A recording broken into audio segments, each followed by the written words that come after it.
അല്ല, ഈ മന്ത്രിസഭയിൽ ജനങ്ങൾക്ക് ഏറ്റവും കൂടുതൽ വിശ്വാസമുള്ള ഒരു മന്ത്രി ആരാണ് എന്ന് ചോദിച്ചു കഴിഞ്ഞാൽ അത് രമേശ് ചെന്നിത്തല തന്നെയാണ്.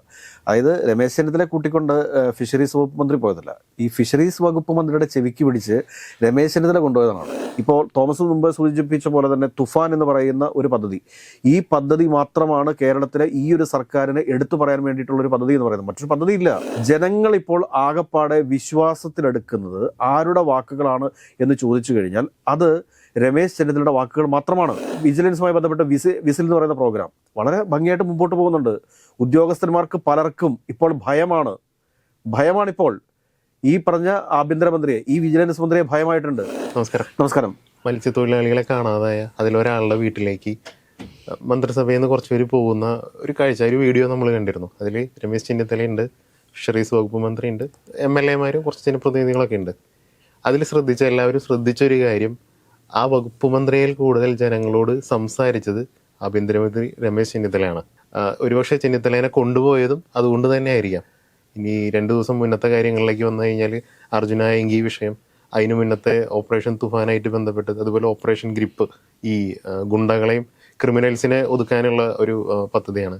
അതുപോലെ വിജിലൻസിലെ അഴിമതി തടയാനുള്ള പ്രൊജക്ട് 0 വിസിൽ പദ്ധതി.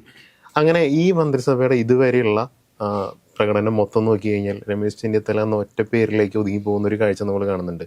ഒരുപക്ഷെ രമേശ് ചെന്നിത്തല മാത്രമായി മാറിയോ ഈ ഒരു UDF മന്ത്രിസഭ? അല്ല, ഈ മന്ത്രിസഭയിൽ ജനങ്ങൾക്ക് ഏറ്റവും കൂടുതൽ വിശ്വാസമുള്ള ഒരു മന്ത്രി ആരാണ് എന്ന് ചോദിച്ചു കഴിഞ്ഞാൽ അത് രമേശ് ചെന്നിത്തല തന്നെയാണ്.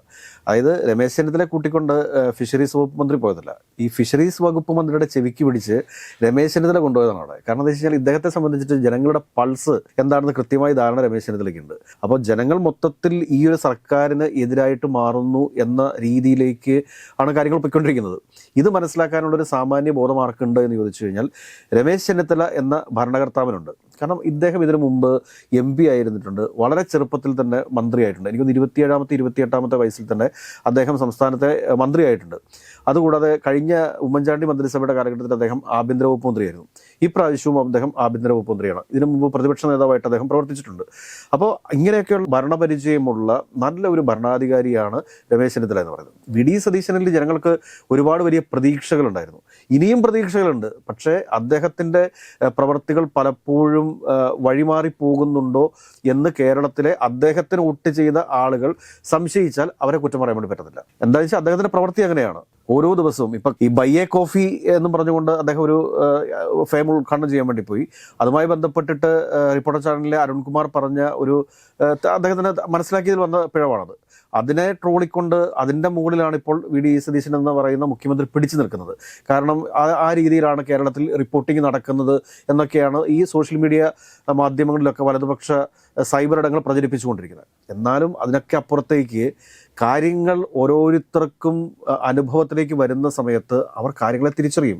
അതുകൊണ്ട് ഈ ഭരണം എന്ന് പറയുന്നത് ഇപ്പോൾ രമേശ് ചെന്നിത്തല എന്ന് പറയുന്ന ഒരാളിലേക്ക് മാത്രമായിട്ട് ചുരുങ്ങുന്നു. ഇപ്പോൾ തോമസ് മുമ്പ് സൂചിപ്പിച്ച പോലെ തന്നെ തുഫാൻ എന്ന് പറയുന്ന ഒരു പദ്ധതി, ഈ പദ്ധതി മാത്രമാണ് കേരളത്തിലെ ഈ ഒരു സർക്കാരിന് എടുത്തു പറയാൻ വേണ്ടിയിട്ടുള്ള ഒരു പദ്ധതി എന്ന് പറയുന്നത്. മറ്റൊരു പദ്ധതിയില്ല. പിന്നീട് ഇപ്പം മറ്റേ ഈ പറഞ്ഞ ഓപ്പറേഷൻ ഗ്രിപ്പ്, അത് ഗുണ്ടകളെ അമർച്ച ചെയ്യാൻ വേണ്ടിയിട്ട് ഏറ്റവും ലേറ്റസ്റ്റ് ആയിട്ട് കൊണ്ടുവന്നിരിക്കുന്നതാണ്. കാരണം സംസ്ഥാനത്ത് ഗുണ്ടകളുണ്ട്, ഗുണ്ടകൾ സെറ്റിൽമെൻറ്റുകൾ നടത്തുന്നുണ്ട്, ഗുണ്ടകൾ ഭീഷണിപ്പെടുത്തുന്നുണ്ട്. ഇതൊക്കെ ഒരു യാഥാർത്ഥ്യമായിട്ട് ഇവിടെ നിലനിൽക്കുന്ന വസ്തുത തന്നെയാണ്. അപ്പോൾ അങ്ങനെയുള്ള ഗുണ്ടകളെ കൃത്യമായിട്ട് തന്നെ പിടിച്ച് അകത്തിടേണ്ടതുണ്ട്. ഇതിലൊരു പക്ഷേ സ്വന്തം പാർട്ടിക്കാരുണ്ടാവാം, എതിർപക്ഷത്തെ പാർട്ടിക്കാരുണ്ടാവാം, അല്ലെങ്കിൽ BJP-ക്കാരുണ്ടാവാം. എല്ലാ രാഷ്ട്രീയ പാർട്ടികൾക്കുടെ ഇടയിലും ഗുണ്ടകളുണ്ട്. ഗുണ്ടകളില്ലായെന്നും ആരും നിഷേധിക്കാൻ വേണ്ടി നിൽക്കണ്ട. അപ്പോൾ സ്വന്തം പാർട്ടിക്കകത്തെ ആണെങ്കിൽ പോലും ഗുണ്ടകളാണ് എന്നുണ്ടെങ്കിൽ അവരെ പിടിച്ച് അകത്തിടും എന്നൊരു തീരുമാനത്തിലേക്കാണ് രമേശ് ചെന്നിത്തല പോയിരിക്കുന്നത്. ഇപ്പോൾ കഴിഞ്ഞ ദിവസം തന്നെ നമ്മൾ കണ്ടിരിക്കുന്നത് വെച്ചാൽ കാസർഗോഡ് വെച്ച് 150 ഗ്രാം MDMA-യുമായിട്ടൊരു ചെറുപ്പക്കാരനെ അറസ്റ്റ് ചെയ്യുന്നു. ആ ചെറുപ്പക്കാരൻ സെക്രട്ടേറിയറ്റിൽ മുഖ്യമന്ത്രിയുടെ ഓഫീസിൽ പോയിട്ട് മുഖ്യമന്ത്രിയുമായിട്ട് റീൽസ് ചിത്രീകരിച്ചിരിക്കുന്ന ആളാണ്. നമ്മളിത് മുഖ്യമന്ത്രിയായിട്ട് ശ്രീ VD സതീശൻ സത്യപ്രതിജ്ഞ ചെയ്തതിന് ശേഷം തൊട്ടുപിറകെ നമ്മൾ പറഞ്ഞ കാര്യമാണ്. മുഖ്യമന്ത്രി വളരെയധികം സൂക്ഷിക്കേണ്ടിയിരിക്കുന്നു. ആരൊക്കെയാണ് തൻ്റെ കൂടെ വന്നു നിന്ന് ഫോട്ടോ എടുക്കുന്നത്, സെൽഫി എടുക്കുന്നത്, റീൽസ് എടുക്കുന്നത് എന്നതിനെക്കുറിച്ച് കൃത്യമായൊരു ധാരണ മുഖ്യമന്ത്രിക്ക് ഉണ്ടാവണം. മുഖ്യമന്ത്രിയെ സന്ദർശിക്കുന്നവർ ആരാണ്, അവരെക്കുറിച്ച് കൃത്യമായൊരു ധാരണ മുഖ്യമന്ത്രിക്ക് ഉണ്ടാവണം എന്ന് നമ്മൾ പറഞ്ഞിരുന്നതാണ്. ഇപ്പോൾ ഇന്നാണോ ഇന്നലെയാണോ ആ വിഷയം നമ്മുടെ കൺമുമ്പിൽ പെട്ടിരിക്കുന്നത്. കാരണം 150 ഗ്രാം MDMA-യുമായിട്ട് ഒരു യൂത്ത് കോൺഗ്രസിന്റെ യൂണിറ്റ് നേതാവ് അറസ്റ്റ് ചെയ്യപ്പെട്ടിരിക്കുന്നു. അദ്ദേഹത്തിന്റെ സോഷ്യൽ മീഡിയ പ്രൊഫൈലുകളിലേക്ക് നമ്മൾ കയറി നോക്കുന്ന സമയത്ത് എന്താണ് അവിടെ മുഖ്യമന്ത്രിയുടെ കൂടുതൽ റീൽസ് ചിത്രീകരിച്ചിരിക്കുന്നത്. അത് മുഖ്യമന്ത്രി ആയതിനു ശേഷമാണ് കേട്ടോ. അദ്ദേഹം പ്രതിപക്ഷ നേതാവായിട്ടിരിക്കുന്ന സമയത്തൊന്നുമല്ല, മുഖ്യമന്ത്രി ആയതിനു ശേഷം സംഭവിച്ച കാര്യമാണ് ഞാൻ പറയുന്നത്. അപ്പോൾ ഇതൊക്കെ വളരെയധികം ശ്രദ്ധിക്കേണ്ടത്. എനിക്ക് തോന്നുന്ന കാര്യം എന്താണെന്ന് ചോദിച്ചു കഴിഞ്ഞാൽ, ജനങ്ങൾ ഇപ്പോൾ ആകപ്പാടെ വിശ്വാസത്തിലെടുക്കുന്നത് ആരുടെ വാക്കുകളാണ് എന്ന് ചോദിച്ചു കഴിഞ്ഞാൽ അത് രമേശ് ചെന്നിത്തലയുടെ വാക്കുകൾ മാത്രമാണ്.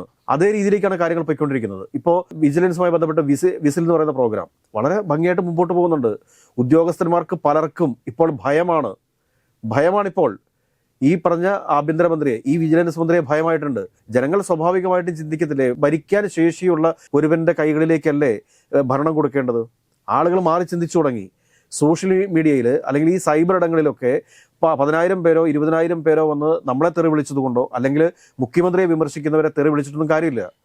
അതിനപ്പുറത്തേക്ക് 3.5 കോടി വരുന്ന ജനങ്ങൾ കേരളത്തിലുണ്ട്. ഈ 3.5 കോടി ജനങ്ങൾ എങ്ങനെ ചിന്തിക്കുന്നു എന്നുകൂടി മനസ്സിലാക്കണം. ഇന്ന് ഇപ്പോൾ ആ കടപ്പുറത്ത് ഉള്ള ആ പയ്യനും ആ മക്കൾ രണ്ടുപേരും അവർ സംസാരിക്കുന്നത് എന്താണ്?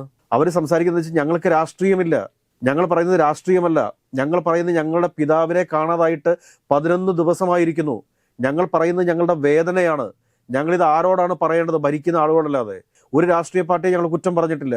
ഞങ്ങൾ പറയുന്നത് ഭരിക്കുന്ന ആളുകളോടാണ്. അല്ലെങ്കിൽ അവർക്ക് കോൺഗ്രസിനോട് എന്തെങ്കിലും ദേഷ്യമുണ്ടോ? അല്ലെങ്കിൽ അവർക്ക് CPM-നോട് എന്തെങ്കിലും ദേഷ്യമുണ്ടോ? BJP-യോട് ദേഷ്യമുണ്ടോ? അവർക്ക് രാഷ്ട്രീയം ഉണ്ടാവായിരിക്കാം, അവരുടെ പേഴ്സണൽ കാര്യങ്ങളാണ്. പക്ഷെ അവരിപ്പോൾ പറയുന്നത് അവർ ദൈനംദിന ജീവിതത്തിൽ അനുഭവിച്ചു കൊണ്ടിരിക്കുന്ന ദുരിതങ്ങളാണ്. ആ ദുരിതത്തിനൊരു പരിഹാരം കാണാൻ സാധിക്കാതെ ഞങ്ങൾ ഇപ്പോൾ അങ്ങോട്ട് ചെന്ന് കഴിഞ്ഞാൽ അവിടെ എന്താണ് സംഭവിക്കാൻ പോകുന്നത് എന്ന് നിങ്ങൾക്കറിയാമല്ലോ എന്ന് പറഞ്ഞുകൊണ്ട് അവരെ പുച്ഛിക്കുന്ന സമീപനം ഒരു മുഖ്യമന്ത്രിയുടെ ഭാഗത്തു നിന്നുണ്ടാകുമ്പോൾ അവരെയൊക്കെ ആശ്വസിപ്പിക്കാൻ വേണ്ടിയിട്ട് സംസ്ഥാനത്തിന്റെ ആഭ്യന്തരമന്ത്രി കടന്നു ചെല്ലുന്നു എന്ന് പറയുമ്പോൾ അത് വലിയ കാര്യം തന്നെയാണ്. ജനങ്ങൾക്കിപ്പോൾ അദ്ദേഹത്തെ മാത്രമേ വിശ്വാസമുള്ളൂ. അദ്ദേഹം പറയുന്ന കാര്യങ്ങൾ കേൾക്കാൻ വേണ്ടിയിട്ട് ഈ നാട് കാതോർത്തിരിക്കുകയാണ്. നമ്മളെല്ലാവരും പറയുമായിരിക്കും പക്ഷേ രമേശ് ചെന്നിത്തലയാണ് മുഖ്യമന്ത്രി ആവേണ്ടിയിരുന്നതെന്ന്. ഇപ്പോൾ ഇത് പൊതുജനം പറഞ്ഞു തുടങ്ങി. തെറ്റുപറ്റി എന്ന രീതിയിലേക്ക് കാര്യങ്ങൾ പോയിക്കൊണ്ടിരിക്കുന്നു. ഭരിക്കാൻ അറിയാവുന്ന ഒരു വ്യക്തി തന്നെ കേരളം ഭരിക്കട്ടെ. എൻ്റെ ഒരു അഭിപ്രായം പറഞ്ഞു കഴിഞ്ഞാൽ, സത്യം പറഞ്ഞു കഴിഞ്ഞാൽ രമേശ് ചെന്നിത്തല തന്നെയാണ് കേരളത്തിൻ്റെ മുഖ്യമന്ത്രി ആവേണ്ടത്. ഇനിയാണെങ്കിലും ഒട്ടും വൈകരുത് എന്നൊരു പക്ഷമാണ് എനിക്കുള്ളത്. ഇതെന്താണ് എന്ന് ചോദിച്ചു കഴിഞ്ഞാൽ എന്താണ് ഇവിടെ നടക്കുന്നതെന്ന് ആർക്കും ഒന്നും അറിഞ്ഞുകൂടാ. രമേശ് ചെന്നിത്തല അടുത്തായിട്ട് ചെയ്യേണ്ട കാര്യം എന്താണെന്ന് ചോദിച്ചു കഴിഞ്ഞാൽ മറ്റൊരു പദ്ധതി പ്രഖ്യാപിക്കുന്നതിന് മുമ്പായിട്ട് മിഷൻ മിനിസ്ട്രി എന്ന് പറഞ്ഞുകൊണ്ടൊരു പദ്ധതി പ്രഖ്യാപിക്കുക. എന്നിട്ട് ഈ പറഞ്ഞ മുഖ്യമന്ത്രിയെ ഉൾപ്പെടെ ബാക്കി എല്ലാ മന്ത്രിമാരെയും പിടിച്ചിരുത്തി കൃത്യമായിട്ടൊരു ക്ലാസ് കൊടുക്കുക. അതിനുശേഷം ഒരു നയരൂപീകരണം നടത്തുക. വിവിധ വകുപ്പുകൾക്ക് വേണ്ടിയിട്ട് നയരൂപീകരണം നടത്താൻ വേണ്ടി പറയുക. ആ നയത്തിന് അനുസരിച്ചിട്ട് മന്ത്രിമാരോട് പ്രവർത്തിക്കാൻ പറയുക. മറിച്ച് ഇതൊന്നുമില്ല. ഓരോ മന്ത്രിമാരും അവരവരുടെ തീരുമാനമാണ്, അവരവരുടേതായിട്ടുള്ള മീറ്റിങ്ങുകളാണ്. ഇങ്ങനെ എങ്ങനെ ഒരു മന്ത്രിസഭയ്ക്ക് മുമ്പോട്ട് പോകാൻ വേണ്ടി സാധിക്കും? ഒരു കൂട്ടായ തീരുമാനം വേണ്ടേ? UDF-ന്റെ നയമല്ലേ നടപ്പിലാക്കേണ്ടത്? അതിന് പല മന്ത്രിമാർക്ക് അവർക്ക് ഇഷ്ടപ്പെട്ട വകുപ്പല്ല കിട്ടിയെന്നുള്ള ഒരു ആക്ഷേപം ഓൾറെഡി ഉണ്ട്. കഴിഞ്ഞ ദിവസം സണ്ണി ജോസഫും പറഞ്ഞു വൈദ്യുതി വകുപ്പ് തലക്കടിച്ച് തന്ന ഒരു ആണി പോലെയാണെന്ന്. അപ്പം അങ്ങനെ ഒരു പ്രശ്നം കൂടി ഇതിലേക്ക് എടുക്കുന്നുണ്ട്. ഈ വൈദ്യുതി വകുപ്പ് എന്നൊക്കെ പറഞ്ഞു കഴിഞ്ഞാൽ ഇതിപ്പോൾ പുതിയ കാലഘട്ടമാണ്. ഈ വൈദ്യുതി വകുപ്പൊക്കെ ഒരുപക്ഷെ ഏൽപ്പിക്കാൻ പറ്റുന്ന ഒരാൾ മാത്യു കുഴൽനാടനെയൊക്കെ പിടിച്ച് മന്ത്രിയാക്കിയിരുന്നെങ്കിൽ പുള്ളിക്കൊക്കെ കൈകാര്യം ചെയ്യാൻ പറ്റുമായിരുന്നു. അല്ലെങ്കിൽ അതുമായി ബന്ധപ്പെട്ടിട്ട് കാര്യങ്ങളെ മുൻപോട്ട് കൊണ്ടുപോകാൻ സാധിക്കുന്ന ഒരാൾ. വൈദ്യുതി വകുപ്പ് എന്ന് പറഞ്ഞാൽ ഏറ്റവും നല്ല വകുപ്പാണ്. ഏറ്റവും നല്ല രീതിയിൽ മെച്ചപ്പെടുത്തിയെടുക്കാൻ പറ്റും. കാരണം വേണം എന്നുണ്ടെങ്കിൽ കൃത്യമായി ഒരു റിസർച്ച് ടീമിനെ വെച്ച് കഴിഞ്ഞാൽ കേരളത്തിൽ വളരെ വില കുറഞ്ഞ് വൈദ്യുതി നമ്മുടെ വീടുകളിലേക്ക് നൽകാൻ വേണ്ടി സാധിക്കും. വളരെ വില കുറഞ്ഞ രീതിയിൽ. അതുകൂടാതെ തന്നെ പല വീടുകൾക്കും ഇതൊരു വരുമാന മാർഗ്ഗമാക്കി മാറ്റാനും വേണ്ടി സാധിക്കും. എന്നാൽ ഇവിടെ ഇപ്പോൾ നടന്നുകൊണ്ടിരിക്കുന്ന ഡയലോഗ്സ് ആണ്. ഡയലോഗ് എന്ന് പറഞ്ഞു കഴിഞ്ഞാൽ സുരേഷ് ഗോപി പോലും മാറി നിൽക്കുന്ന രീതിയിലുള്ള ഡയലോഗുകളാണ് ഓരോരുത്തരും പറഞ്ഞുകൊണ്ടിരിക്കുന്നത്. പക്ഷേ പ്രത്യക്ഷത്തിൽ എന്തെങ്കിലും നടക്കുന്നുണ്ടോ? ഒന്നും നടക്കുന്നില്ല. അതാണ് വാസ്തവം. 2.5 മാസമായിട്ടില്ലേ ആയിട്ടുള്ളൂ, അല്ലെങ്കിൽ 3 മാസമല്ലേ ആയിട്ടുള്ളൂ എന്ന് പറയും. 2.5 മാസമായാലും ഒരു ദിവസമായാലും മന്ത്രിസഭയാണ്. ആ മന്ത്രിസഭ ഒരു നയത്തിന്റെ അടിസ്ഥാനത്തിൽ വേണം ഈ സംസ്ഥാനത്ത് പ്രവർത്തിക്കാൻ. ഇതിനെക്കുറിച്ച് കൃത്യമായ ധാരണയുള്ള ആളാണ് നമ്മുടെ രമേശ് ചെന്നിത്തല എന്ന് പറയുന്നത്. അപ്പോൾ രമേശ് ചെന്നിത്തലയെ സംബന്ധിച്ചിട്ട് അദ്ദേഹത്തിന്റെ വകുപ്പിന് വേണ്ടിയിട്ട് ഒരു UDF നയം ഉണ്ടാക്കിയിട്ടുണ്ട്. അതിന്റെ അടിസ്ഥാനത്തിലാണ് ഇപ്പോൾ SHOമാർക്ക് പകരമായിട്ട് സ്റ്റേഷന്റെ ചുമതല വീണ്ടും SIമാരിലേക്ക് വരുന്നത്. ഇത് അദ്ദേഹം നടത്തിയിട്ടുള്ള പുതിയ നയങ്ങളുടെ നടപ്പിലാക്കലാണ്. അപ്പൊ അങ്ങനെ മറ്റേതെങ്കിലും വകുപ്പിൽ എന്തെങ്കിലും നടത്തിയിട്ടുണ്ടോ? ഇപ്പൊ ഈ വന്ദേമാതരം വിഷയമായിട്ട് ബന്ധപ്പെട്ടും എനിക്ക് തോന്നുന്നു സർക്കാരിന്റെ ഭാഗത്തുനിന്ന് ഒരു ഒഫീഷ്യൽ പ്രതികരണം വന്നതിൽ ഒരാൾ ചെന്നിത്തലയാണ്. മുഖ്യമന്ത്രി ഈ വിഷയത്തിൽ ഇതുവരെ പ്രതികരിച്ചിട്ടില്ല. അല്ല, ഈ വന്ദേമാതരവും വിഷയമായിട്ട് ബന്ധപ്പെട്ടിട്ട് ഇപ്പോൾ ഗവർണറുടെ ഓഫീസിൽ നിന്ന് അങ്ങനത്തെ ഒരു വിജ്ഞാപനം ഇറങ്ങിയിട്ടില്ല എന്ന് ഗവർണറുടെ ഓഫീസ് തന്നെ സ്ഥിരീകരിച്ചിട്ടുണ്ട്. പിന്നെ ഈ വിജ്ഞാപനം എവിടെ നിന്ന് വന്നു എന്നുള്ളതിനെ കുറിച്ച് വ്യക്തമാക്കേണ്ടത് ആരാണ്? അത് മുഖ്യമന്ത്രിയാണ്. സംസ്ഥാന സർക്കാരല്ലേ? മുസ്ലിം ലീഗൊക്കെ വളരെ ശക്തമായിട്ട് തന്നെയാണ് ഈ ഗവൺമെന്റിനെ സപ്പോർട്ട് ചെയ്തുകൊണ്ടിരിക്കുന്നത്.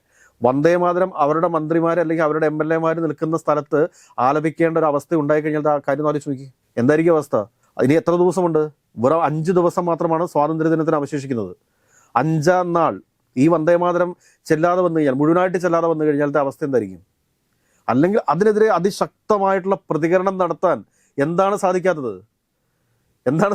വി ഡി സവർക്കറിനെ കുറിച്ച് സ്വാതന്ത്ര്യ സമര സേനാനിയാണോ എന്നുള്ള രീതിയിലുള്ള ചോദ്യപേപ്പറുകൾ ഇവിടെ ഇറങ്ങിയില്ലേ? അതിനെതിരെ എന്താണ് സർക്കാർ പ്രതികരിക്കാത്തത്? അതും കാസർഗോഡ്, ഞാൻ പറയണം, അതും കാസർഗോഡ്. കാരണം ആളുകൾ പല രീതിയിൽ പല കാര്യങ്ങളെക്കുറിച്ചാണ് ചിന്തിച്ചുകൊണ്ടിരിക്കുന്നത്. വിശ്വാസമുള്ള ഒരു നേതാവായിട്ട് രമേശ് ചെന്നിത്തല കേരളത്തിൽ മാറിയിട്ടുണ്ട്. അദ്ദേഹം ശക്തനായിട്ടുള്ള ഒരു ആഭ്യന്തര വകുപ്പ് മന്ത്രിയാണ്. അതിലുപരിയായിട്ട് അദ്ദേഹം നടപ്പിലാക്കിയിരിക്കുന്ന തൂഫാൻ ഒരു തലമുറയെ തിരിച്ചു കൊണ്ടുവന്നിരിക്കുകയാണ്.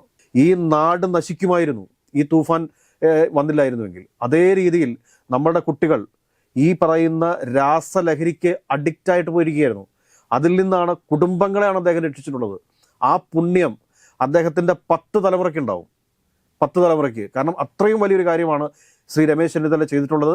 അപ്പം ജനങ്ങൾക്ക് വിശ്വാസമുള്ളതും ജനകീയനായിട്ടുള്ള ഒരു മന്ത്രിയായിട്ട്, നേതാവായിട്ട് രമേശ് ചെന്നിത്തല കേരളത്തിൽ മാറിയിരിക്കുന്നു എന്ന കാര്യത്തിൽ ഒരു സംശയം ആർക്കും വേണ്ട.